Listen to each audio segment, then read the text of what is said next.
Breaking right now at 11, another outbreak of violence in the district. 3 people are dead and several more injured in a mass shooting in Northwest. We're live on the scene with the latest details. Storm Team 4 meteorologist Samara Theodore tracking some cooler weather and rain chances for your Labor Day forecast. And the loss of a broadcasting giant is hitting close to home. NBC meteorologist Willard Scott has died at 87. He worked for WRC right here in this building. Former News 4 weatherman Bob Ryan remembers the man he succeeded. He was a consummate broadcaster. Knowing Willard and where he began his interest in broadcasting, it went on for 80 years. News 4 at 11 begins with breaking news. Well, the flashing lights, the police tape, homicide detectives, all of it an all too familiar scene. Gun violence in the district has claimed 3 more lives tonight. Thanks for joining us on this Saturday. I'm Corey Smith. Let's take you right to the scene of tonight's mass shooting. It happened on Longfellow Street in Northwest. That's where News 4's Darcy Spencer is live for us. Darcy, police once again investigating a homicide and once again asking the public for help.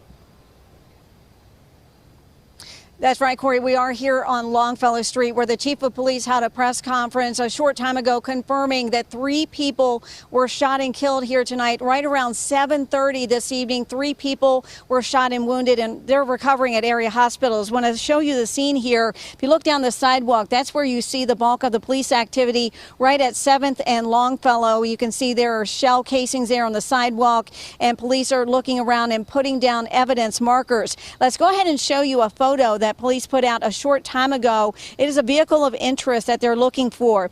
It's a dark-colored Honda Accord, they say, was involved in the shooting, and it was captured on a nearby camera. Now, police say the suspects got out of the car and fired into a group of people who were gathered on Longfellow Street. They confirm more than one person fired shots, and a gun was recovered here on scene tonight. Now, we could see that police used their flashlights looking for evidence in the dark tonight.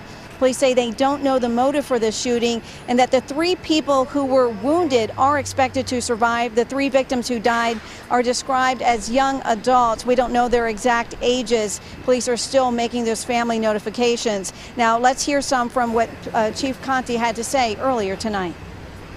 It's very frustrating, and we've been talking about gun violence for a long time. We know that this issue is not unique to Washington, D.C., but I think it speaks to the overall sickness that we're seeing in our community, and that sickness being gun violence. Good night. Nice meeting you. The chief says that they are also offering a $75,000 reward for information and help solving this triple homicide. Corey, back to you. All right, Darcy Spencer live for us in Northwest D.C. on the scene of that mass shooting. Darcy, thank you so much. All right, switching gears now. If the high electricity bills got you down, well, how about opening those windows for some free AC tonight? Temperatures going to dip into the 60s, and we could wake up to some potential showers. Storm Team 4 meteorologist Samara Theodore in the Weather Center tracking that and a look ahead to Labor Day. Hey, Samara. Hey, yeah, so I am tracking the chance for some showers as we head through your Sunday. But as far as your Labor Day goes, it is going to be perfect, okay? So not to worry. If you have plans for picnicking outside, you should look good on Monday. Now, if you're headed out to the beach, temperatures will be in the low 80s, upper 70s tomorrow. But we do have that chance really revving up along the coastline in the afternoon. By Monday, things look great. And here's a quick look. You can see the future cast as this front comes through. It does bring some shower chances with it into Monday. Now stick around, we'll break it down hour by hour, and we'll take a really good look at your Labor Day forecast. Corey? All right, thank you very much, Samara. Well, at today's Navy Marshal game, a community of moms honored one of their own. She was shot and killed. Today, friends and family celebrated her life on what would have been her first game as a Navy mom. News 4's Derek Ward was there. The big event, Navy's first home game of the season. There's the usual tailgate party atmosphere, but there's a solemn theme too. This is a very joyful and painful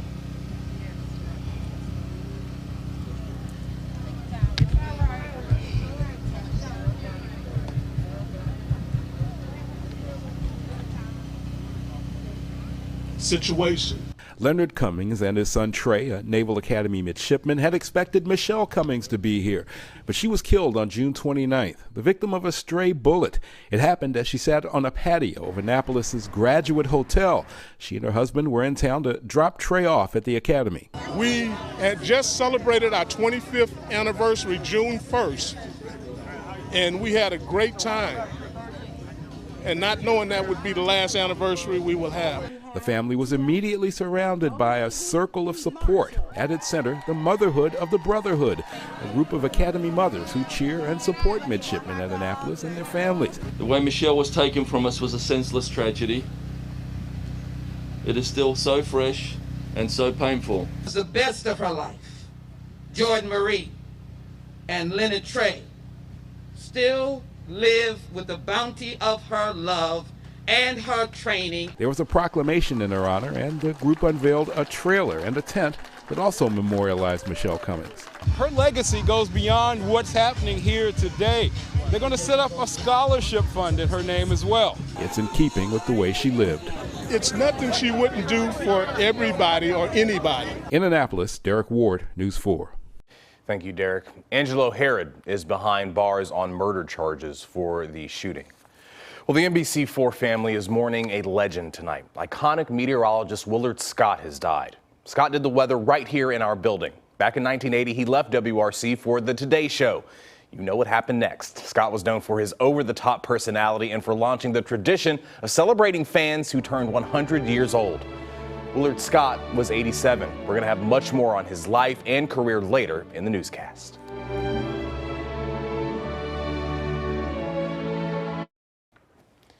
A teenager is now under arrest in connection with the shooting at Freedom High School in Woodbridge. Police say U.S. Marshals caught up with the 17-year-old suspect Friday in North Carolina. He'll be extradited to Virginia. According to police, that teen fired into a crowd during a football game last month. The shooting started as a confrontation between two groups. Two teenagers who were not involved were shot. Both are expected to recover. Police arrested a social worker after a woman said he secretly recorded her at his Fairfax County home. That woman told police she found recording devices hidden in Henry Pacheco's Clifton home. The alleged incidents happened several years ago when she was a juvenile. The woman says she was captured in various stages of undress. She told investigators she met Pacheco a decade ago. Detectives believe he started grooming her, offering her family vacations, gifts, and his home as a shelter. Police say they found evidence of the recordings at Pacheco's home and arrested him this week.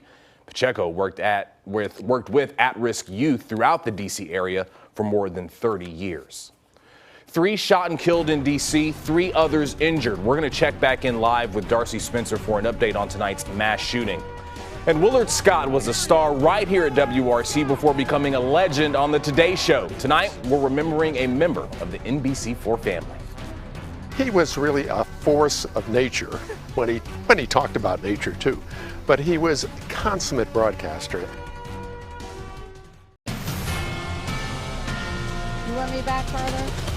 All right, let's take you back out to Longfellow Street in Northwest. We're following this top story for you, a mass shooting leaving 3 people dead in the district. Darcy Spencer live for us on the scene. Darcy, have you been able to talk to anybody who lives out there? What is the mood in this neighborhood like tonight?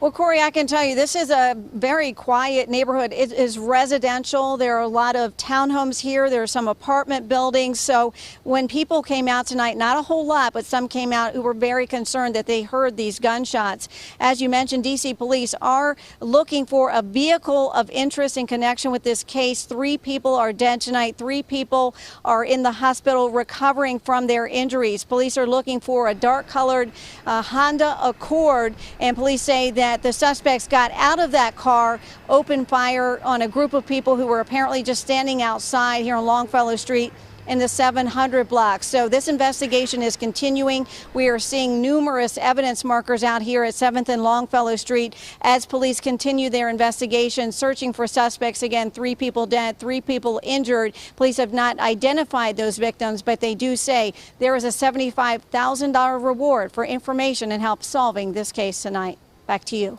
All right, let's hope they track down these suspected gunmen. Darcy Spencer live for us out on Longfellow Street in Northwest D.C. Darcy, thanks a lot. Well, some really heavy hearts here at NBC4 today as we learned of the death of legendary weatherman Willard Scott. Today's Al Roker confirming Scott passed away this week, surrounded by family. Willard Scott was beloved by so many here in the DMV, first hosting children's TV shows on the radio and then spending many years doing the weather right here at WRC before he made the jump to today. News 4's Doreen Gensler looks back on his extraordinary life and career. Newest member of the Today family. For decades, more than half a century, Willard Scott has been among the most beloved persons in the entire DMV. Thousands grew up knowing him as Bozo the Clown, or Commander Retro, or even the original Ronald McDonald, the original. Beginning in the mid-'60s on WRC radio, he and the late Ed Walker ruled the airwaves as the Joy Boys. It was appointment radio. And if all that wasn't enough, in 1968, Willard began a more than 10-year run as the weatherman on WRC's 6 and 11 p.m. newscasts. 85 in Washington, 80 in the mountains. A few years before his death, Jim Vance, who anchored those newscasts with Willard, shared this memory. I don't know how Willard spent his last night before his exit from the Today Show, but I can bet you it wasn't like what he did on his last night before he left here at WRC. Back in those days, my office and that of great Jim Hartz was across the hall. Willard's office, though, was right here. He had his own office with these louvered windows here and a big old roll-top desk in there. Well, on that night, Willard came into my office where Jim Hartz and I were just sitting and talking. He brought with him a mason jug like this with what looked like water in here and 3 cups. He sat down, and what we soon learned, that wasn't water at all. That was moonshine that somebody had made and buried 25 years earlier. Willard poured us all 3 cups and warned us, drink it quickly before it deteriorates the cup. And so we did, several times. And then we went and did the 11 o'clock show, the likes of which no one has ever seen before and never should again. Thankfully, no record of it exists. Lord have mercy, what a show that was. Willard's always been known as a guy who knows how to make an entrance. Let me tell you something. He also knows how to make an exit, too. Part of Willard's appeal was that you never knew what he was going to say or do. Like the time, just because he felt like it, he brought in a violinist to accompany his weather report. Willard loved his work, but no more so than his farm in Virginia. He raised all kinds of things there, including chickens, which provided some extra income. Years later, Vance asked Willard about that. Remember, you sold eggs. Are you kidding? Every Friday. I made more money out of it. The tax angle.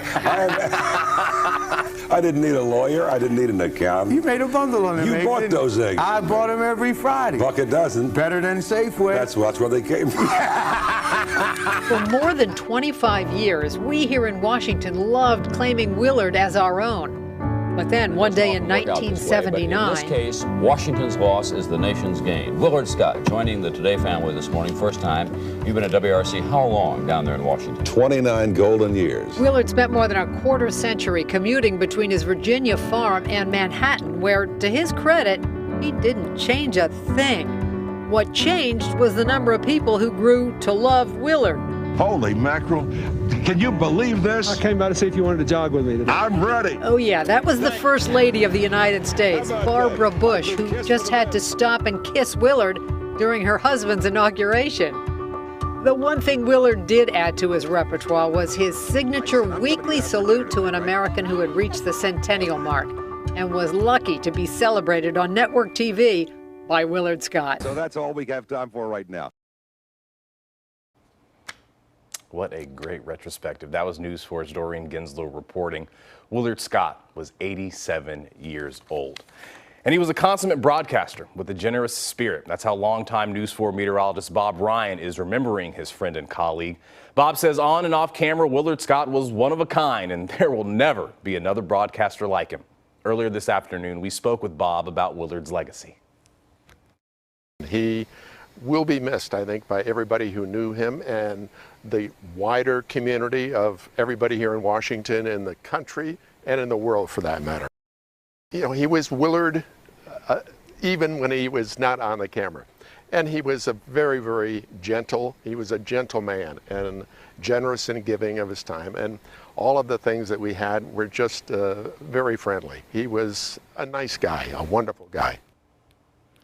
Be sure to stay with News 4 and the NBC Washington app as we reflect on Willard Scott's incredible career. And be sure to look for the Today Show paying tribute to Scott tomorrow morning. All right, we are tracking rain chances for your Sunday night. What you got, Samara? Yeah, we do have some scattered showers that'll be moving through the area, and I know that's coming in stark contrast to today, which was phenomenal. We needed today, especially coming from the last couple of weeks, and it has been absolutely gorgeous. Things are going to change a bit, but not to worry. Overall, the grand scope of it, things look good for Labor Day. So that's what really counts, right? All right, tomorrow, breakfast, cool, brunch. You should be fine at brunch. Looking dry. Those clouds really building in by the time we're doing the cookouts in the afternoon. And then by dinner time, we could see some showers pushing through. Current temperatures right now, because that's also a story. It was very comfortable out there today in the upper 70s, low 80s. 70 right now in Washington, D.C. Elsewhere in the upper 60s. Hey, Frederick, Maryland, 63 degrees up that way. Manassas, 67. Waldorf coming in at 67. Tomorrow, highs are going to be in the upper 70s. If we get enough sunshine breaking through, maybe we'll hit 80 degrees, but we may end up with a high around 79 degrees. Again, starting the morning off pretty cool. Clouds build throughout the day. Some rain chances will start to peak through the afternoon and evening hours. Some of the showers will be scattered. Temperatures on your Labor Day looking good. Highs in the mid-80s. Any showers that we see Sunday night should be out of here as we head through daybreak Monday morning. So if you do have Labor Day plans, they're safe. Great afternoon in store for your Labor Day. So make sure you get out there, maybe head to the beach. That'll be really nice. Pool time, put on that SPF, especially on Labor Day. Tomorrow got a lot more clouds, but you still need to wear the sunscreen. Barbecue, just know that we do have some showers tomorrow. So Monday is probably the most opportunity to do that. Boating, kayaking, don't forget everything we did go through prior to the beautiful weather today. So we've got a lot of debris out there. Right now, radar shows that we are dry. We're quiet out there. We're tracking a front that's going to try and move through here. Sunday, 1 p.m., 2 p.m., 3 p.m., some showers to the west. And there it is as we head through Monday, late Sunday night into Monday morning. That's when we'll see some of the heavier showers and rain pushing through here, maybe even a few rumbles of thunder. So again, some scattered showers tomorrow afternoon. And then the heaviest rain comes through Sunday night into Monday morning. But by Monday afternoon, things are quiet. So I've just left us with the sunny icon on Monday. Storm Team 4 10-day outlook. Over the next couple of days, what do we have here? We are going to have some refreshing nights in the 60s. How about that? Monday, Tuesday looks good. Wednesday, another chance for showers. And then as you look into Thursday and Friday, we're actually setting up the scene for a beautiful weekend next weekend as well. And I'm really digging these temperatures, Corey. Wednesday, we could be near 90, though. All right, we will take that, especially after the week we had, and not just us, but our neighbors up in the Northeast. You know, a local group is helping save the lives of animals in the aftermath of Hurricane Ida. Alley Cat Allies rushed a second flight of emergency relief supplies to the Gulf Coast today. Food, generators, microchips, veterinary supplies, including wound care, all of it on the way after being loaded on a flight from Dulles. The supplies will help cats in the area and other animals. Prince George's County Police have suspended one of their own after they say he struck a vehicle and a home last night in a hit and run. Authorities tell us a gray Chevy Impala slammed into a home on Old Branch Avenue in Clinton. The cruiser was unmarked and the officer was off duty. He left the scene but turned himself in this morning. Police have not released his name and were told no one was hurt. Well, just days after school began in Montgomery County, about 1,000 students and staff are in quarantine. Now the school system is updating its quarantine protocols. It applies to unvaccinated students who have been in close contact with an individual who is displaying any symptoms of COVID-19. The school system says they'll send home students who have been exposed. They must quarantine for 10 days or until the person with symptoms tests negative. Anyone who tests positive for COVID also must quarantine. Testing is available to students in pre-K through 6th grade for free, but MCPS parents must opt in to participate. Well, federal unemployment benefits end today for millions of Americans. The end of this financial lifeline comes as the Delta variant has taken hold of the country. The benefits were for nearly 9 million self-employed and gig workers. On Monday, 2 million more people who have been unemployed for more than 6 months will lose a $300 a week payment. News 4 at 11 is coming right back. Stay with us. This is the Xfinity Sports Desk. Maryland starting off their football season at home, hosting West Virginia. Fourth quarter, leading by just 2. The Terps' Talia Tagovailoa finds Rakim Jarrett 60-yard connection on this one. Terps had 2 TD passes, over 60 yards today. Maryland starting the season off the right way, beating West Virginia 30-24. That's all the time we have for News 4 at 11. Thank you so much for joining us. Saturday Night Live is next. Have a good night.